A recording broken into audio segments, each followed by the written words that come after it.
Well, hello, my friends, and welcome back to another episode of 4Expedition Unplugged. I'm Scott Leuthold. Well, it's been about a week since I put out an Unplugged video, and I thought maybe I would go ahead and put another one out. I've got a lot of things on my mind lately, and between last week's Unplugged episode and this week's upcoming Unplugged episode, I was fortunate, or Heather and I were fortunate enough to have three young men, all three in about their, I'd say 21, 22 years old, all graduating from Texas A&M. We had these three gentlemen come up here and stay at our property, and they used one of our campsites. They stayed in Shady Pines, campsite number 2. And we weren't, of course, we had no idea what to expect with these young gentlemen when they arrived, and they did bring their dog with them. His name was Jazz. Turned out to be a really sweet young puppy.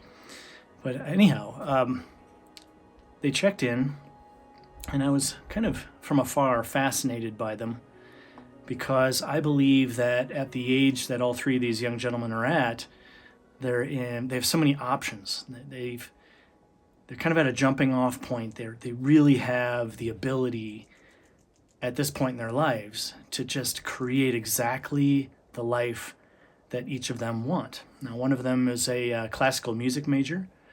Another one is he's a sound engineer, sound and audiovisual. And the third one, I believe, is in IT, also doing some audiovisual. And he's driven to move toward his faith and so forth. So anyway, all three gentlemen were really, really kind, really wonderful to have here. But it really got me thinking. First of all, Heather was just a wonderful host. She invited them in the next morning after their stay for waffles and coffee. And boy, I tell you, the five of us just sat around this island we have in the kitchen and just talked. And I went from one to the next, talking about their lives and what their vision is for the future for their lives. And, I look back on my own life when I was in my early 20s, and there were what I would consider to be decisions that I made that really weren't in alignment with what I really wanted and who I was to become. Now, I'm not going to say that when you're in your early 20s, you know who you are and you know what you want. Generally speaking, that is a rarity among people that age. However, if I can be of any inspiration and guidance for people, especially that age, any age really, if I can be an inspiration and guide, it would be to really focus and sit back and think about what it is you truly want. And so that's the purpose of this conversation I wanted to share with all you. There's a very simple thing that seems monumental, but it's not. It's a very simple thing. And that is that you can have everything you want. You can have everything you want. Now repeat after me. It's very simple. I can have everything I want. Now there's an awful lot that goes along with that, and you might have seen videos in the past talking about manifestation and the law of attraction and all that. That's not what this conversation's about. I am very inspirational. I'm a protagonist, but I'm also a realist. And I understand that people need to hear things and see, a pathway that is reasonable and achievable in order to be able to achieve their dreams. And so that's what this conversation is all about. So I've outlined a few things on paper that I really want to discuss here. And generally, I would put this into an article, and I may do that anyway, because some people like to read more so than they like to watch things on video.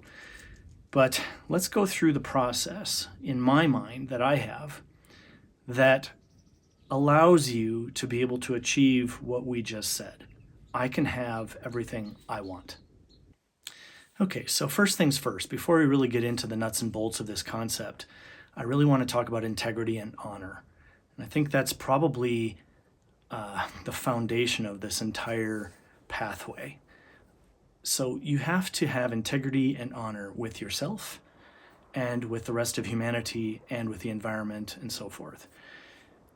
You may have desires. You may have things that you really want that really might not be in alignment with the greater good of humanity and mankind and all that. So think about it. Think deeply about what it is you truly want. Decide whether or not it's with integrity and honor of who you are as a person. And then decide whether or not it's with integrity and honor for your surroundings, for the people that you surround yourself with, for the people that you don't know. I went through a program, as I mentioned last week, the Mankind Project. And the Mankind Project is all about integrity and honor. And it starts with yourself. And so if you make a commitment, you have to have integrity for that commitment. You have to honor the pathway that you choose. But in order to do so, you really need to sit down and think about what that is, and whether or not, at the end of the day, it is truly what you want, and whether or not it is a reasonable ask with regard to yourself and where you sit within the realm of this reality. So think about that first and foremost, and if you make a commitment to something, will you stick with it? These are the kinds of things that you have to think about before you start looking into this idea of I can have what I want. A lot of people have fear of stepping outside their comfort zones. So when they set out to achieve something, it's difficult for them to realize it. However, you can also get yourself into a situation where, in hindsight, it really wasn't in your best interest to go down a particular pathway. So think about those things first and foremost. And if you really want me to elaborate on that more, you can send me a private message, either on Facebook, on YouTube, on the 4Expedition website, or what have you. But I'm not going to go into that in too much more detail. At the end of the day, you can have what you want so long as it is within the realm of integrity for yourself and others. All right, so to begin, when we go down this pathway toward I can have what I want, we have some obstacles that we all need to overcome. And those include things like self-doubt, negativity about yourself, negativity from others, discouragement from others and the people that you surround yourself with. And these are major obstacles that limit so many people from having the life that they truly want. And so let's talk a little bit about those. Because I've had all these things. And even occasionally, when I decide to go down some new and seemingly monumental pathway, I have these same obstacles to overcome. Self-doubt is just an incredible paralyzer. There have been times in my life when I didn't feel like I was capable of something, or maybe I felt like it wasn't within the realm of my reach. But I've since learned that if you reach for something with purpose, you can grab it. You can reach out and grab a hold of it. And once you grab a hold of it, you don't have to let go. Now, other aspects creep in. Negativity about yourself, discouragement from others that may cause you to let go of that thing that you grabbed a hold of. Because once you grab a hold of that thing, it's quite a ride. And especially if it's something quite bigger than you're used to trying to go after or achieving. Negativity about yourself is extremely common. I have a lot of people around me that have negativity about themselves, and it's definitely a challenge. It's something that can be overcome, though, and when you look at the aspects of discouragement from others, you really have to stop and think about who it is you're surrounding yourself with. Are they supporters of you? What is their underlying motivation in discouraging you? Sometimes people discourage you because they don't want their own lives to change. Sometimes people discourage you because they think they know more about what you need or want in your own life. I get that all the time on YouTube. People make comments. Sometimes you can call them trolls. Sometimes you can call them just people who are, you might consider to be a know-it-all. I've had many people tell me that the direction I'm going down or some product that I chose or something like that was literally stupid. I used to respond to those people with very positive responses, and in general, they would probably shift their energy around their message to me. Then eventually I came to realize that I didn't really need to say anything at all to people that were making negative comments on my YouTube channel. The people that really supported me and loved what I was doing would take care of it for me.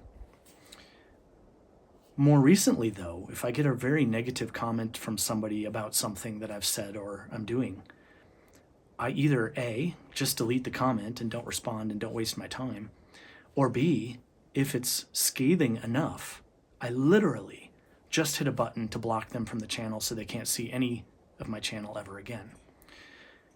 And in that respect, I'm honoring myself and I'm holding integrity for what I believe in and not wasting my time with negativity, because frankly, negativity can be paralyzing. So when you woke up this morning and you put both of your 2 feet on the floor, did you stand up and hold a lot of vibrance for the day, or did you hesitate? Hesitation can be a paralyzing thing as well. And if you hesitate, that's a distraction.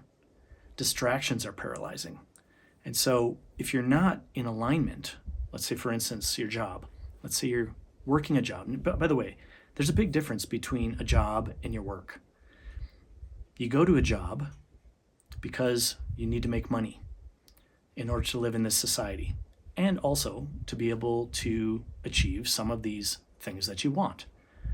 Your work is not your job. However, there is the possibility of aligning your job with your work. Your work is a much deeper thing than your job. Your work has to do with your life's purpose. It has to do with overcoming adversity. It has to do with healing. It has to do with forgiveness, letting go of things, returning to being a loving individual on the planet and being compassionate with others. It has to do with aligning your true life's purpose with what you spend your time doing. And if you can find a way to align your work with your job, you will wake up in the morning and you won't even think twice. You'll just go right to it. You'll be excited to do it. You'll do it every day.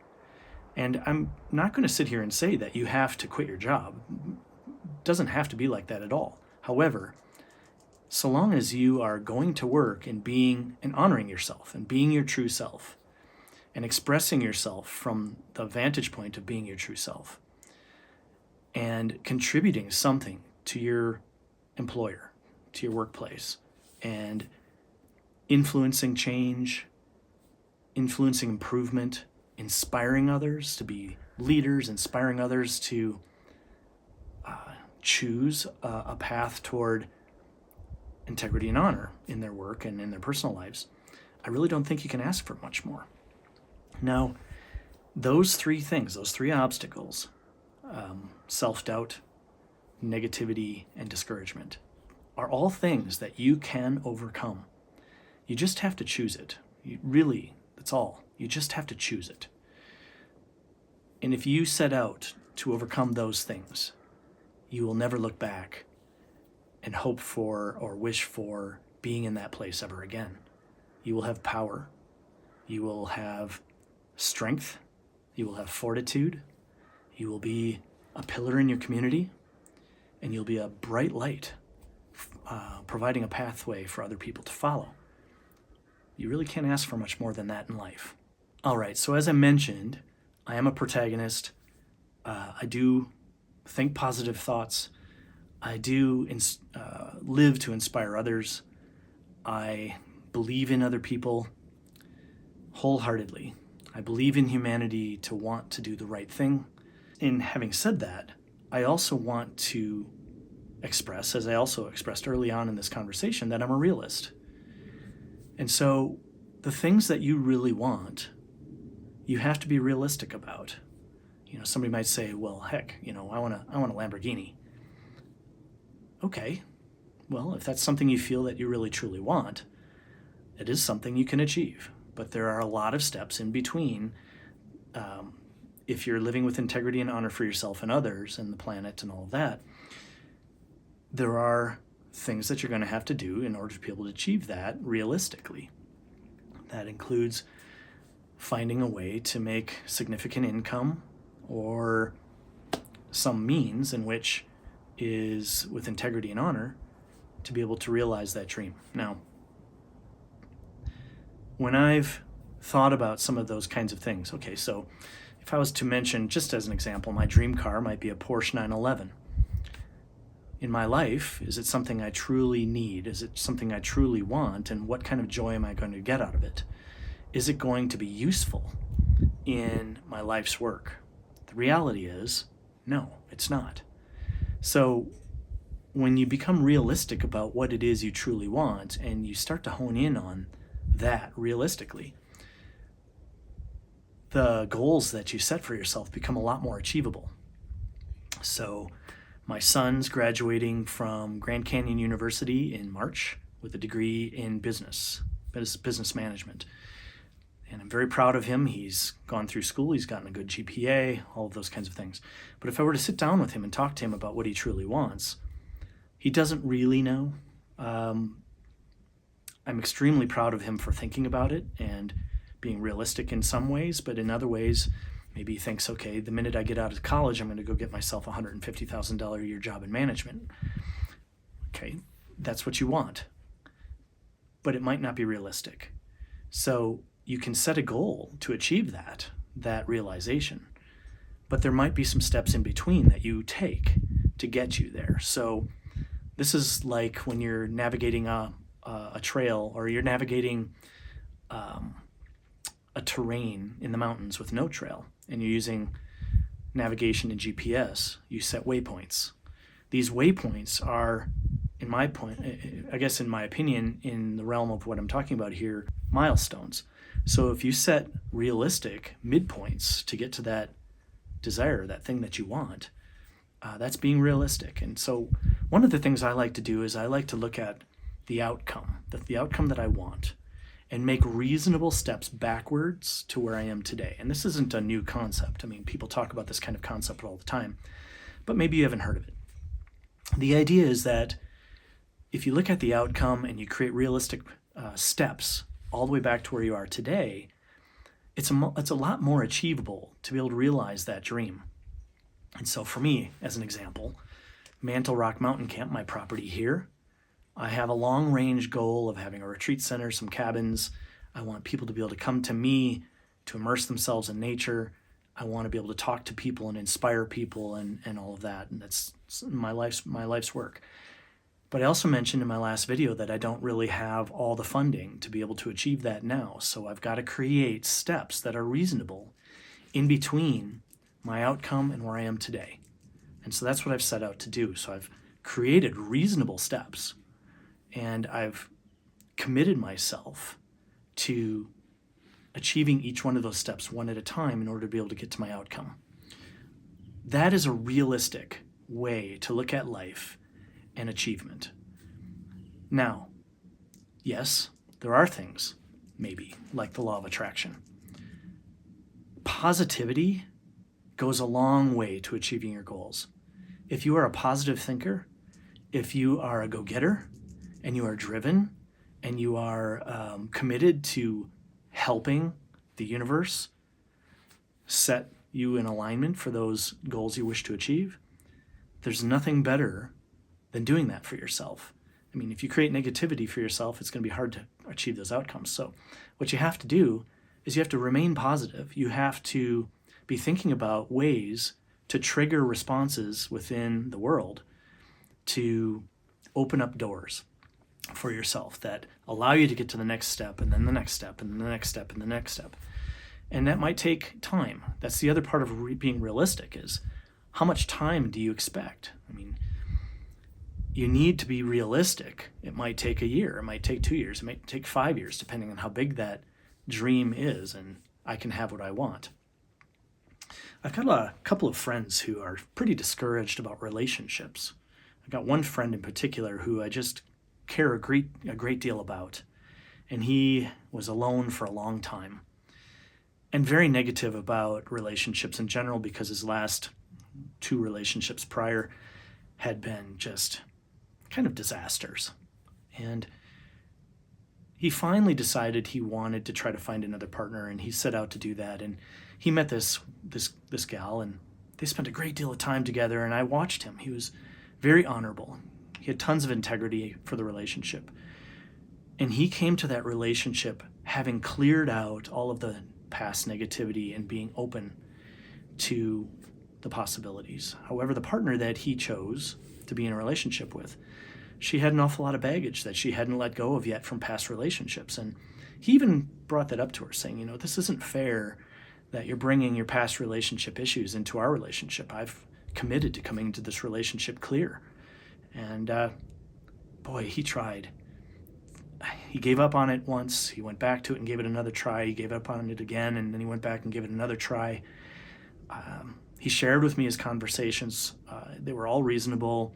They weren't scathing. They weren't negative. They weren't hurtful. He was very reasonable, and ultimately decided that the relationship just wasn't right for him. And did he go back to being negative about relationships? Not so much. He just decided to honor himself and have integrity for what it is he wants and doesn't want. And so he let go of this hope that this particular relationship was going to be the relationship that was going to work for him. But did it burn him again? Did it set him down a pathway of hating women or having negativity? No, it didn't. In fact, I would say that it created more wisdom within him. And for that, I'm extremely proud of him. So that's a good lesson when you talk about relationships. I've been down the relationship path many, many times, and I had decided that, now I'm going to just be on my own and do my own thing, and I'm not going to worry about relationships, and the right relationship's just going to come along. And giving myself that space and holding integrity for what it is I would be willing to be in a relationship for, ultimately opened up the door to the relationship I currently have. And I couldn't be more grateful for having given myself that gift. And you can give that gift to yourself as well. So just a little while ago, I talked about being sure that you want what you actually want. They always say, you've heard the adage, be careful what you ask for. That is very true. There have been times in my life when I thought I wanted something and I went after it. And by the time I was deep into it, I realized, this isn't really what I want. And then I had to go through a long process to get myself out from under it. And so be careful what you ask for. Make sure that it is, that it's really what you want and that it's going to serve your greater good. It's not going to create additional stress that you weren't aware of. It's not going to cost a lot more money than you expected. That's going to ultimately put you in a position where you don't really want to be. Sometimes people think about what they want, and they think that in order to achieve that, they have to make a self-sacrifice or they have to make a compromise. And they see that as a negative. And really, those two things aren't necessarily always a negative. They can be constructive and they can be considered a strength. For instance, when Heather came along, she pursued me and wanted to have a relationship with me. And I wasn't in a position where I wanted a relationship. I was going after my dream here of having a cabin in the mountains. Later discovering that my true dream fulfilled was having a partner like Heather to share in this beautiful experience here at this cabin. Be careful when you set out to achieve something you really want, putting obstacles in your way that you consider to be self-sacrifice and compromises. Compromises can be a very good thing. I think when you learn to share in your goals and dreams with others, you can find people who are willing to support you, who are willing to encourage you, who are willing to lift you up and help you achieve those things. And so initially you might consider something to be a compromise that turns out to be one of the most incredible decisions you ever made in your entire life. When we talk about self-sacrifice, I've had situations in my life where I've held on to relationships, for instance, where I was honoring what other people wanted and making sure that people were happy without really truly considering my own happiness. And so when you look at self-sacrifice, be careful as well. Be careful to not look at self-sacrifice as being a good person. It's not always the case. Being good to yourself is just as important as being good to other people. That's where the integrity and honor for yourself comes in. When you make commitments to the things you want, or you set out to do something, or you're involved in doing something, and beneath the surface, you're not real happy with your decision, you don't like what you're doing, and that manifests negativity, it manifests passive-aggressive behavior, it manifests a lot of things that aren't serving you or other people. Be careful who you surround yourself with when you set out to go after what it is you truly want. Sometimes we surround ourselves with people that we're comfortable with. They're people who have been in our lives for many, many years. We're comfortable having them around. They may or may not be in support of what it is you want to go after. And when you finally reach that goal, you may or may not be in alignment with those people anymore. Some people, though, that you surround yourselves with may offer constructive feedback and even constructive criticism. And there's nothing wrong with that. And you can use that and leverage that information to help further your solidification of your decision. So somebody might come to you with some constructive feedback, and you can then sit down and assess that and decide for yourself if that's something you're truly in alignment with. If it is, great. If it's not, that gave you another step forward also in making sure that you are on the right path for yourself. The other thing I want to bring up is the importance of understanding the difference between wants and needs. We all have needs. We all have basic fundamental needs, and we also have needs that are elevating. And so for me, I set out to achieve something, to fulfill a dream, but I also had basic needs. I had to have comfortable, secure shelter. I had to make sure that what I was doing was affordable within the realm of what I was currently bringing in as income. I had to make sure that, for instance, my cabin was ready for me to live in and ready for Heather to live in once the cold weather set in. I had to make sure that my goal was achievable within a reasonable amount of time, and I had a deadline. It was a very important deadline.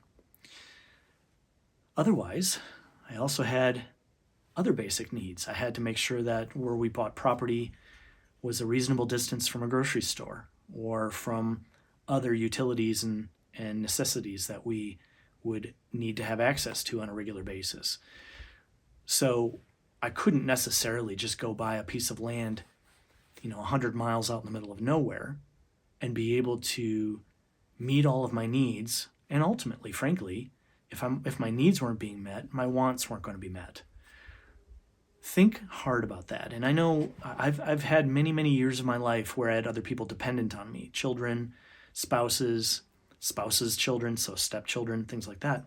And I had to take all of those things into consideration. So I had to be reasonable in what it is I was trying to achieve. And if my wants involved those other people, then I had to create realistic goals in order to be able to achieve my wants and include all of those people in the equation toward the outcome. So finally, I think I want to talk a little bit about integrity and honor once more. I've said that many, many times throughout this conversation and my last conversation. Integrity and honor are paramount in moving toward a life where you are in alignment with your work. Think about that. Think deeply about that. So as we get further into this conversation across the next several episodes of Unplugged, I'm going to start to reveal to you a process that I created for myself in order to be able to achieve my goals and ultimately have the things and the way of life that I wanted. And that's going to start with creating a personal life map and truly assessing the things you know, assessing the life you desire, uncovering what your true passions are, and maybe even finding a pathway to having all those things in alignment and truly living the life that you truly want. And if it's a thing that you want, this will work as well in that realm. I have things I want. I'd like a 1950s something old patinaed Ford truck that I can use as a grocery getter going into town. I'd like to build a new barn. I'd like to have a lot of things. I'd like to be able to travel more. I'd like to be able to see the world more. These are all things that I have to, I guess, prioritize. And again, being a realist, putting them in an order that actually has achievability. And to be honest, some of those goals that I achieve in the process will open up many of the doors of the things I want. So just being clear, just being very clear about what you want, the lifestyle you want to live, and how to get there will get you there. And if you want to pay attention to my conversations and continue on down this path with me, I will help you get there. I really appreciate you watching this episode. Come back again next week and we'll have a lot more conversation to share. Thank you.